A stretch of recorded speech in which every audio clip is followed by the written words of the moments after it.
Friends welcome back to my channel आबार एक नतून ब्लग नहीं चले एसेছি। तो এটা 19শে জুন বৃহস্পতিবারের ব্লগ।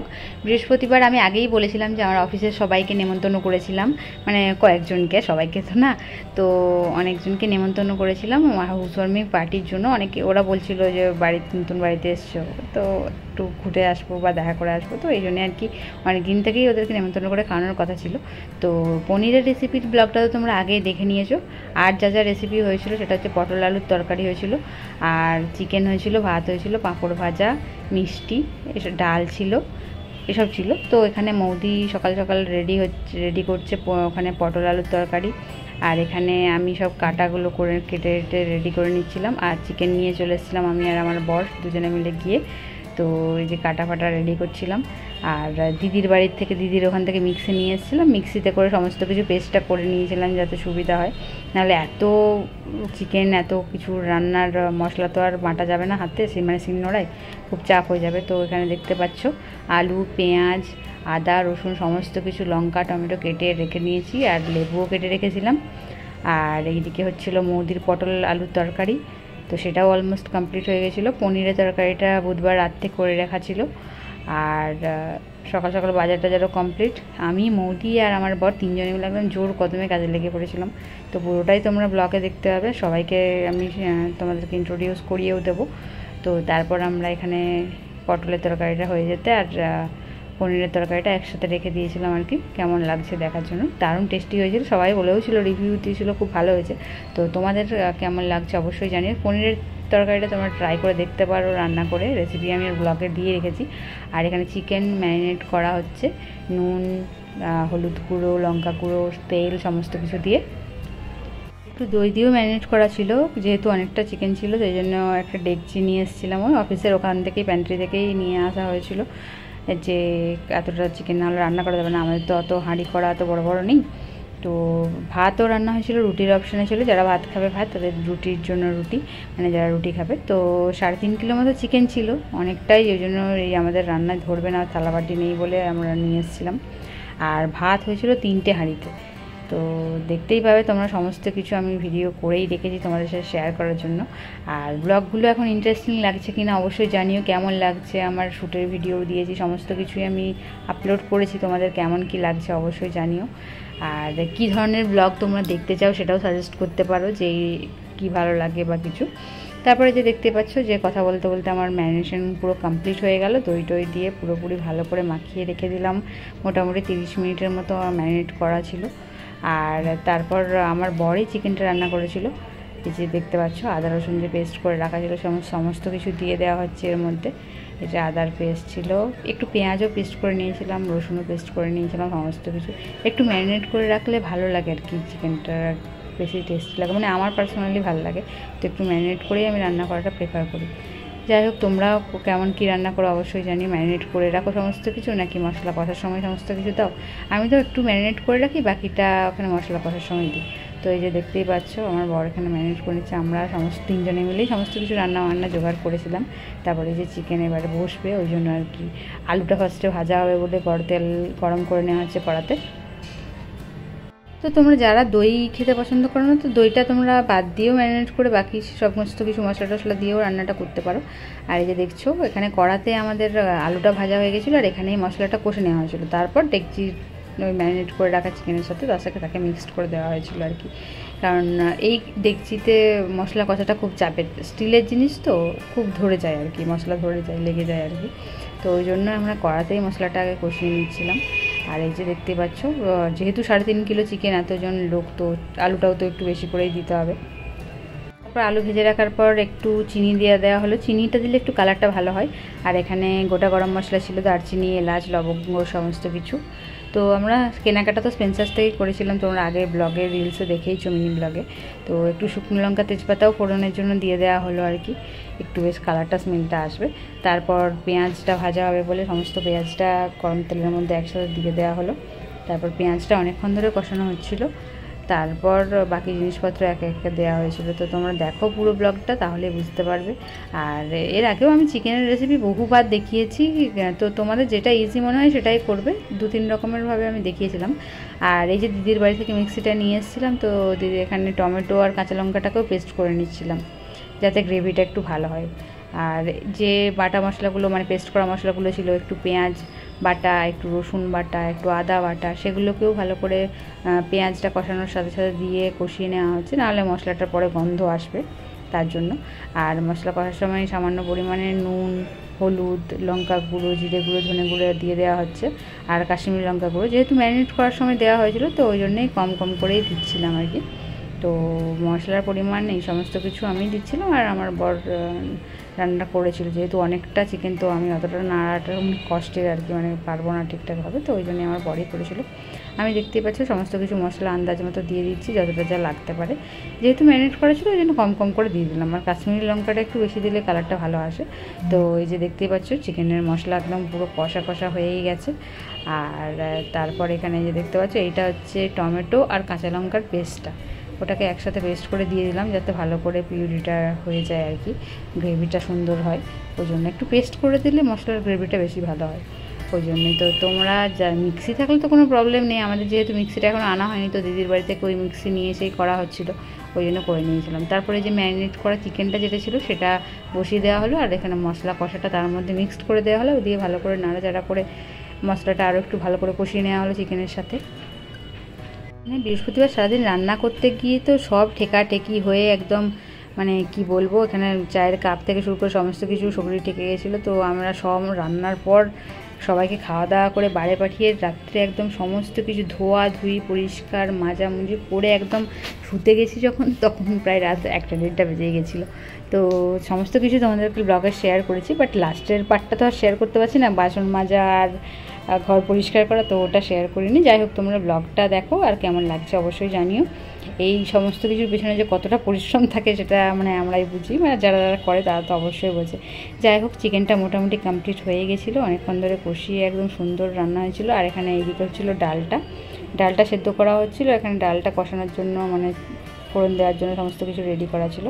তো ডাল, পটল আলুর তরকারি আর পনিরের তরকারি, এই 3টে জিনিস মৌদি বানিয়েছিল, চিকেনটা আমার বর বানিয়েছিল, আর আমি হচ্ছে হেল্পার, সমস্ত কিছু হেল্প মানে জোগাড়ে আর কি, সমস্ত কিছু বাটা কাটা মশলা দেওয়া সমস্ত কিছু আমি করেছিলাম। তো যাই হোক, এখানে চিকেন অলমোস্ট রেডি, জল দেওয়া হয়ে গেছিলো। আর চিকেনটা হয়ে যাওয়ার পর চিকেনটা নামিয়ে আমরা ভাতও বসিয়ে দিয়েছিলাম। আর চিকেন রান্না করতে করতে প্রায় বিকেল 4:30-5টা বেজে গেছিলো। আমরা যখন লাঞ্চ করলাম তখন বিকেল 5টা। লাঞ্চ করে সবাই 3জনে মিলে এক এক করে স্নান টান করে তারপর অফিসের সবাই আসলো ওই 7:30-8টার দিক করে আর কি, অফিস শেষ হতে। আমি সেদিন ছুটি নিয়েছিলাম, যেহেতু ওরা সবাই আসবে, এত কিছু জোগাড় তো আর করতে পারবো না। আর বাসন মাজার ব্লগ তো দেখাতে পারছি না, তো বাসন মাজার পর এত বাসন হয়েছে, সেগুলোই গোছানোর সময় সেটাই একটু ব্লগ বানিয়েছিলাম। আর এখানে ডালও রেডি হয়ে গেছিলো, আর ভাত আমাদের বসে গেছিলো। তো সমস্ত কিছু অলমোস্ট আমরা 6:30টার মধ্যে রেডি করে নিয়েছিলাম। 6:30টার পর আমরা একটু স্নান টান করে রেডি হয়ে যাচ্ছিলাম, এখানে মৌদিও রেডি হচ্ছে, আমিও রেডি হয়েছিলাম। তো দেখো, সেরকম কিছু রেডি হয়নি, জাস্ট একটু পাউডার লাগিয়ে নিয়েছিলাম, লিপস্টিক। তো এই যে আমি এখান থেকে আসছিলাম, আমি বললাম যে আমারও একটু ভিডিও বানিয়ে দাও, কেমন কি লাগছে। তো এটা প্যান্টালুন্স থেকে নিয়েছিলাম 1-2 বছর আগে জামাটা, তো পরা হয়নি, ভাবলাম পরে নিই। আর মেজদাকেও ইনভাইট করেছিলাম, মানে আমার বরের দাদা আর কি, মেজদায় তো কলকাতায় থাকে, তো ভাবলাম দাদাকেও এখানে আছে যখন নিমন্ত্রণ করি, তো দাদাও এসেছিলো, দাদাও খেয়ে গেল। আর এখানে সন্ধে টন্ধে দেওয়াও হয়ে গেছিলো, আমাদের পুজো টুজো করাও হয়ে গেছিলো। আর এখানে রান্নাবান্না অলমোস্ট সমস্ত কিছু কমপ্লিট হয়ে গেছিলো। এখানে মৌদিও বসেছিলো, সমস্ত কিছু রেডি আমাদের, ঘর গোছানো পুরোপুরি তো এখনও গোছানো হয়নি, পর্দা টর্দাও আসেনি, তাও আমরা যতটা পেরেছি মোটামুটি গোছানোর চেষ্টা করেছি। এখানে আমি এখানে ব্লগ বানাচ্ছিলাম, ব্লগ বানাতে আসছিলাম, আর মৌদিও সেটা রেকর্ড করেছিল। তো যাই হোক, মৌদির ফোনে আমার ফোনে দুজনের ফোনে মিলিয়ে ব্লগটা মোটামুটি কমপ্লিট করেছিলাম। যাই হোক, তোমাদের কেমন লাগছে, এটাই হচ্ছে মেন দরকারি জিনিস আর কি। তোমাদের কেমন লাগছে ব্লগটা দেখতে, ইন্টারেস্টিং লাগছে কিনা, কারণ আমি অনেকটা চেষ্টা করছি যে এখন একটু ব্লগটা ইন্টারেস্টিং বানানোর সমস্ত কিছু। আর স্যালাডের জন্য এখানে মৌদি গাজর, পেঁয়াজ, শসা এসবগুলো কেটে নিচ্ছে। তারপর অফিসের সবাই চলে এসছে।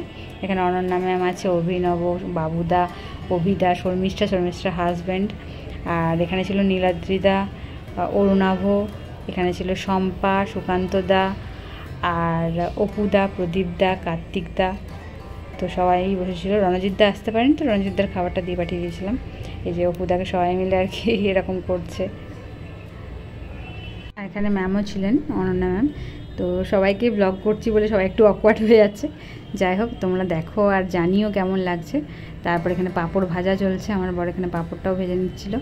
আর এদিকে স্ন্যাক্সের জন্য আমাদের ভেজিটেবিল চপ, সিঙ্গাড়া, আলুর চপ আর এইসব নিয়ে আসা হয়েছিল। মোদি এখানে সব এক এক করে দিচ্ছিলো আর আমি গিয়ে সার্ভ করছিলাম। আর চিলি সস, সয়া সস এগুলো তো আমার আছেই সমস্ত কিছু। তারপর কার্তিকদাকে বললাম একটু ব্লগ বানিয়ে দাও, তো কার্তিকদা এখানে ব্লগ বানাচ্ছিল আর আমি সবাইকে একটা একটা করে সার্ভ করছিলাম।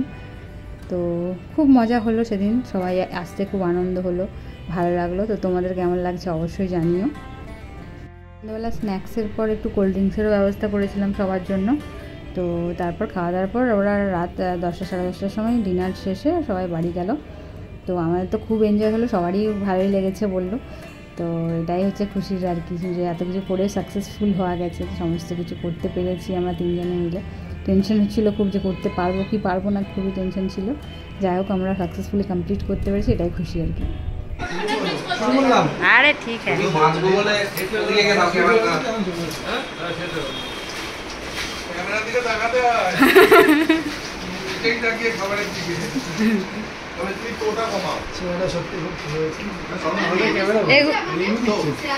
এগুলো দোকানে ভালো হয়েছে, এগুলো দোকানে কেন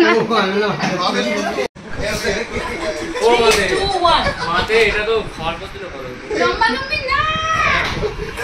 সব বল করেছে ও, সব কাটছাট করবে, কাটছাট হবে তো, কাটছাট করবে ঠান্ডা দুধ আর ব্যাস হয়ে গেছে। ঠিক আছে, থেমে যাও, আর পাচ্ছি না, আর পাবো না। হ্যাঁ তো না না না, একদম এগুলো এবার নিয়ে আসতে হবে। দিচ্ছি, ওকে ডাল দিয়েছো না? ওকে ডালটা দাও।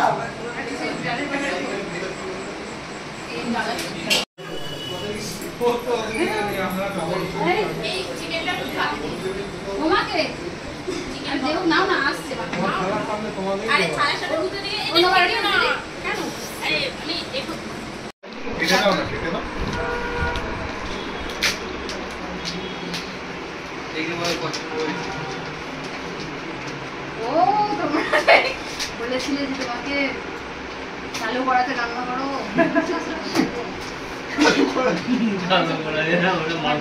ভালো করাই দিলাম, ভালো করাই রান্না করো তাই বলেছে। আনবক্সিং চলছে, সবই করা আছে, সব লাগানো আছে, পুরো ঠিক করে দাও। এইগুলো হলো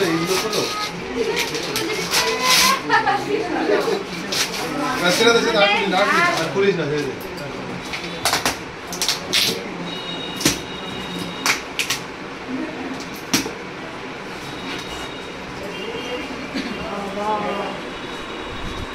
ভালো করাই রান্না করবে, এটা ভালো,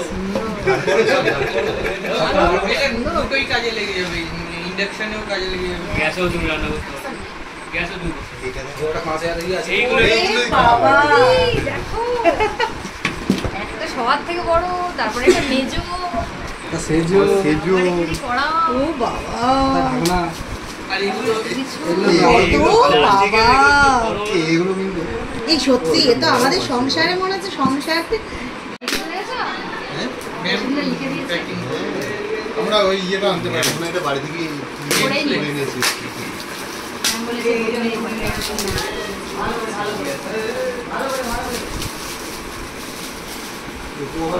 ভালো করে খারাপ সবাই গণেশ, মমিতা মামু গণেশ, মমিতা মামুটা দেখাচ্ছে, মমিতা মামু গণেশ, ফুলদানি বলে দিয়েছে আমাকে।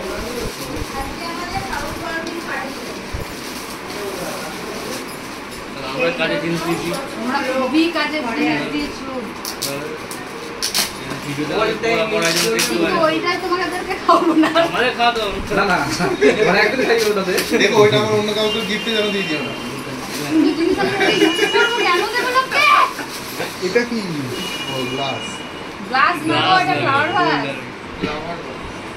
প্লাস্টিক ওটা কিনে আনলে তো পড়ে গেল, ও আচ্ছা, বুঝলে, প্লাস্টিক ওটা আনলে প্লাস্টিকের প্লাস্টিকের স্টার উপর রাখা হবে। সুন্দর, প্লাস্টিকের ফুল ভালো লাগে না, প্লাস্টিকের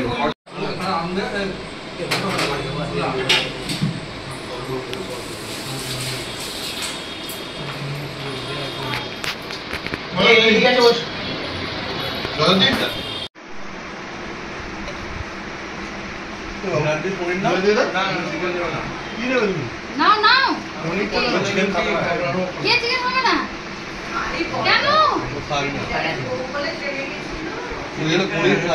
পনির দাও দাও খাওয়া দাওয়া পার্টির গিফট সমস্ত আনবক্সিং সমস্ত কিছু করে ফেললাম। এটা কেমন লাগলো অবশ্যই কমেন্ট করে জানিও। ভালো লাগলে একটা লাইক করে দিও, চ্যানেল নতুন সাবস্ক্রাইব করতে ভুলো না, পাশে থাকা বেল আইকনটা প্রেস করে দিও। আর সমস্ত ভিডিও নোটিফিকেশন সবার আগে তোমাদের কাছে পৌঁছে যাবে। সবাই ভালো থেকো, সুস্থ থেকো, আর এই অপেক্ষা করে থেকো আমার ব্লগের জন্য। আর দেখা হবে পরের একটা ব্লগে। সবাই ভালো থেকো, সুস্থ থেকো, আর এইভাবে আমাকে সাপোর্ট করে দিও। সাবস্ক্রাইব করতে ভুলো না, শেয়ার করতে ভুলো না, লাইক কমেন্ট করতে ভুলো না। Tata, bye bye.